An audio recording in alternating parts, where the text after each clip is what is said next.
The 20th of July, 1944, Nazi Germany. Adolf Hitler meets Italy's fascist leader Benito Mussolini, even though just a few hours earlier, German military officers attempted to assassinate him at the Wolf's Lair, his East Prussian headquarters in Flossenbürg. The plot marked the culmination of efforts by several groups within the German resistance, who hoped that Hitler's death would trigger an anti-Nazi revolt and overthrow the Nazi government. As part of the plan, in the confusion of Hitler's death, other major Nazi leaders would be arrested, and a new government would be established. This government was intended to negotiate an armistice to end the war on more favorable terms for Germany. However, the plot failed.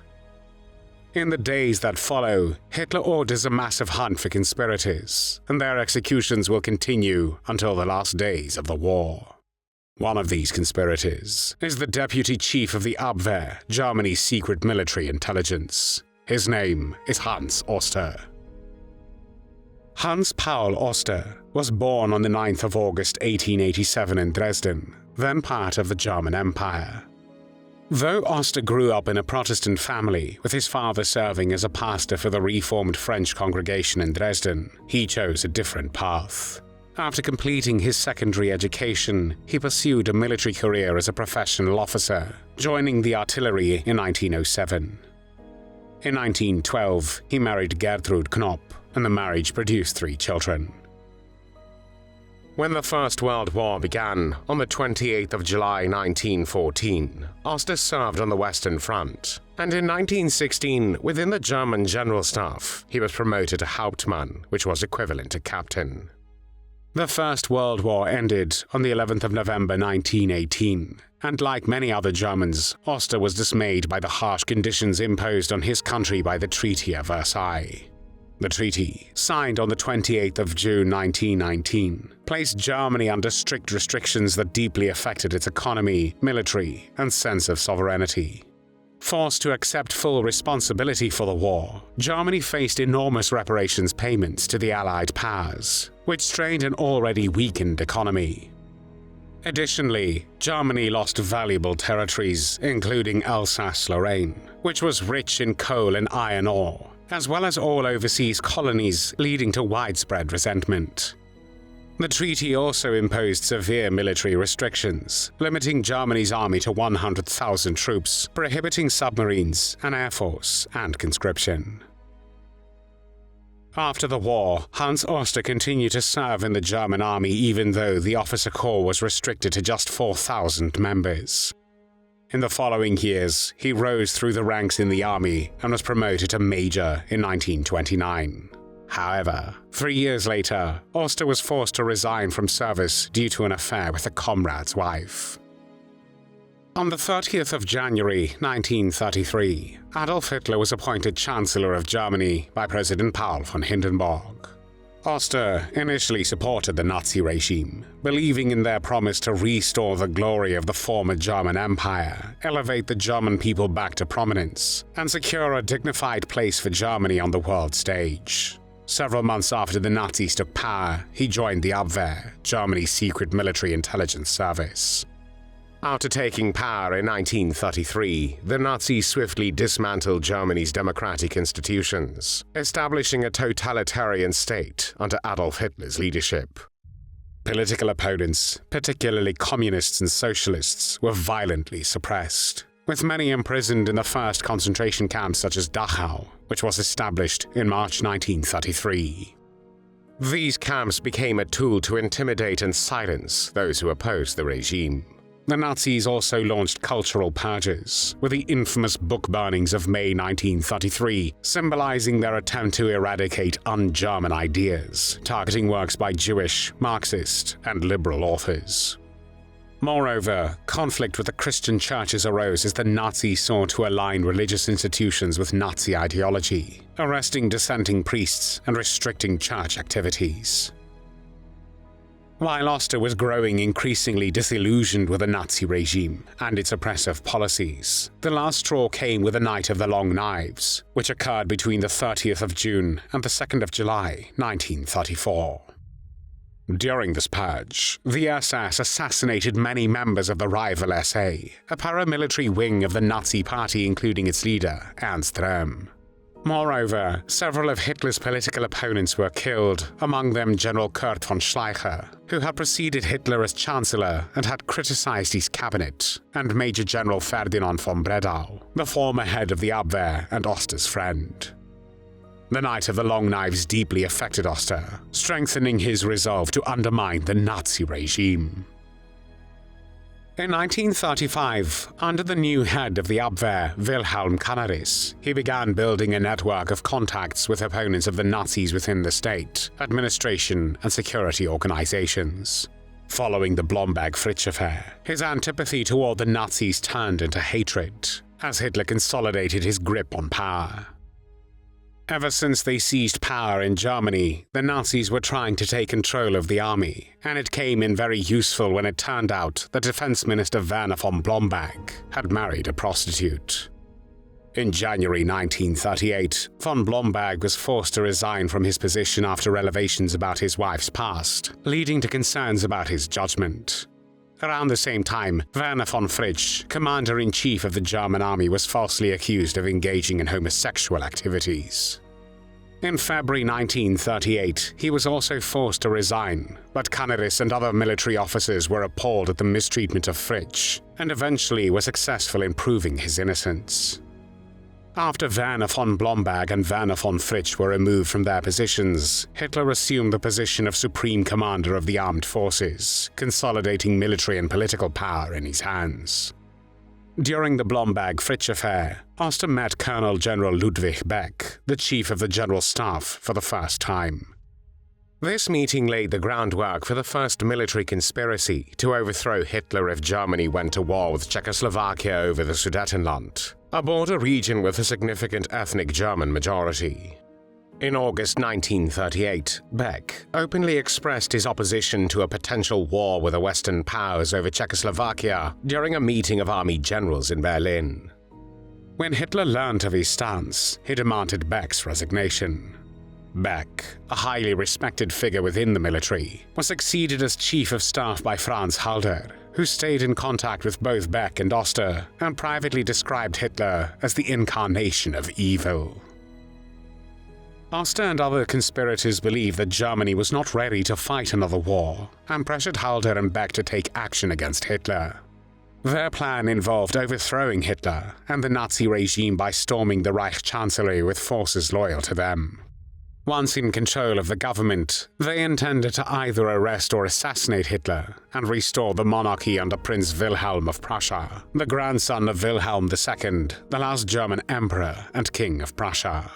However, the army generals argued that support among the officer corps could only be mobilized if Hitler made overt moves toward war. Halder tasked Oster with drawing up plans for a coup, and it was eventually agreed that Halder would act when Hitler took a definitive step toward war. Oster's position in the Abwehr proved invaluable to the conspirators. The Abwehr provided false documents and access to restricted materials, masked conspiratorial activities as intelligence work, connected various resistance cells, and supplied critical intelligence to support the plot. Emissaries of the conspirators, with Oster's assistance and the resources of the Abwehr, even traveled to Britain to urge the British government to stand firm against Hitler during the Sudeten crisis. British Prime Minister Neville Chamberlain agreed to meet in Munich, where, however, along with French Prime Minister Edouard Daladier, on the 29th and 30th of September 1938, he accepted the dismemberment of Czechoslovakia. This destroyed any chance of the plot succeeding, as Hitler was then seen in Germany as the greatest statesman of all time, at the height of his greatest triumph.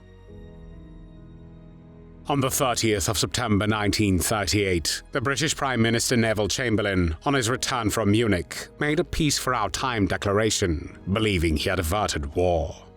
However, he was wrong.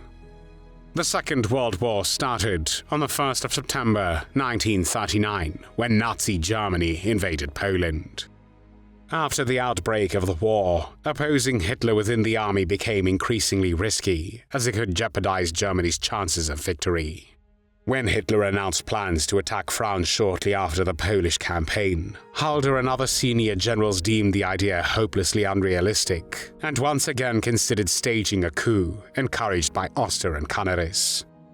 However, when Hitler vowed to eradicate defeatist attitudes within the army high command, Halder feared the conspiracy might be uncovered and destroyed all incriminating evidence. However, this atmosphere of fear and escalating pressure did not deter Hans Oster from continuing his resistance.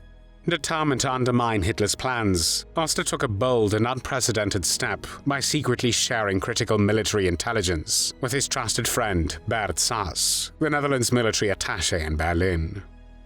Oster informed Sass of a postponed invasion date of the Netherlands more than 20 times. In one warning, he referred to Hitler as the pig who was departed from the front in the West, implying that Hitler had finalized plans for the German invasion of the Netherlands and Belgium. Sass passed the information to his government, but they did not believe him. The German invasion of France, Belgium, Luxembourg and the Netherlands started on the 10th of May 1940 and became known as the Battle of France. These countries, along with France, were conquered within 6 weeks. Between 1940 and 1942, German resistance reached its lowest point.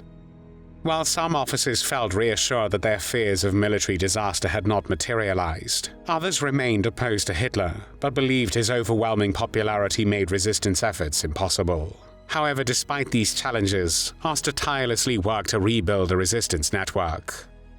In 1941, after the invasion of the Soviet Union marked the start of the systematic extermination of European Jews, Oster established contact with the resistance network led by then-Colonel Henning von Tresckow in Army Group Center. Oster's network later provided British-made bombs to Tresckow's team for their assassination attempts on Hitler in 1943. At this time, Hans Oster held a rank of General Major, to which he was promoted on the 16th of November 1942, with effect from the 1st of December of the same year. The first attempt, in March 1943, involved a bomb smuggled onto Hitler's plane, but a faulty detonator caused it to fail. Days later, Colonel Rudolf von Gersdorff carried explosives in a Berlin museum, intending to kill Hitler during a tour. However, Hitler left abruptly, forcing Gersdorff to disarm the bomb and abort the mission. In April of the same year, the Gestapo, the Nazi secret police, grew suspicious of Oster's behavior following the arrest of Hans von Dohnanyi, who had joined the Abwehr shortly before the war. Initially, the investigation focused on currency violations against Dohnanyi, who had smuggled 14 Jews into Switzerland by disguising them as Abwehr agents and providing them with foreign currency. During his arrest, Dohnanyi failed to hide incriminating documents lying openly on his desk and whispered "Note" to Oster, who tried to remove them. However, Oster was immediately confronted and forced to return the documents. He was placed under house arrest and dismissed from his position in the Abwehr a few days later. Oster's dismissal marked a severe blow to the resistance, leaving the network in disarray at a critical time. Despite this setback, the resolve to oppose Hitler continued to grow elsewhere. From early 1942, several military officers such as Colonel Claus von Stauffenberg became convinced that Germany was being led to disaster and that Hitler's removal from power was necessary. After the Battle of Stalingrad in December 1942, despite his religious scruples, Claus von Stauffenberg concluded that the Führer's assassination was a lesser moral evil than Hitler's remaining in power. On the 20th of July 1944, Stauffenberg placed one of 2 bombs in a briefcase under the table in Hitler's briefing room in the Wolf's Lair. However, he was unable to arm the second bomb in time, and after Stauffenberg left the room, the briefcase was coincidentally moved under the heavy support of the table leg. It detonated, but failed to kill Hitler.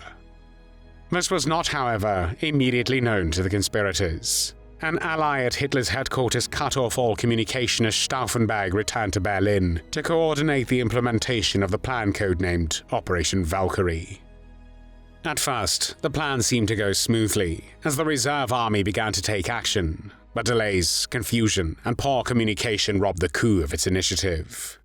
Eventually, the fact of Hitler's survival was broadcasted, and the plot quickly unraveled.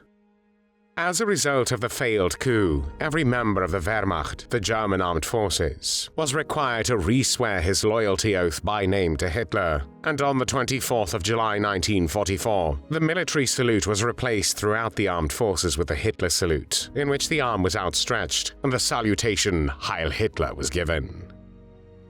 In the days that followed, Hitler ordered a massive hunt for conspirators, which continued for months. Oster was arrested one day after the failed assassination attempt. On the 4th of April 1945, Admiral Canaris' diaries were discovered, and in a manic rage upon reading them, Hitler ordered that all current and past conspirators, Oster among them, be executed. In the grey morning hours of the 9th of April, 1945, just a month before the end of the war in Europe, gallows were erected hastily in the courtyard of Flossenbürg concentration camp. Hans Oster, then 57 years old, was ordered to remove his clothing and was led to the gallows naked. By Hitler's direct orders, he was hanged with a meat hook and a thin hemp rope, which the people called a piano wire. In some cases, this barbaric method of execution caused the death struggle to last for 20 minutes. Following his execution, Oster was buried in the Nordfriedhof cemetery in Dresden. After the war, Oster has often been cited as a principled opponent of Hitler who acted despite great personal risk. Fabian von Schlabrendorf, one of the few senior anti-Nazis to survive the war, described Oster as a man such as God meant men to be, lucid and serene of mind, imperturbable in danger.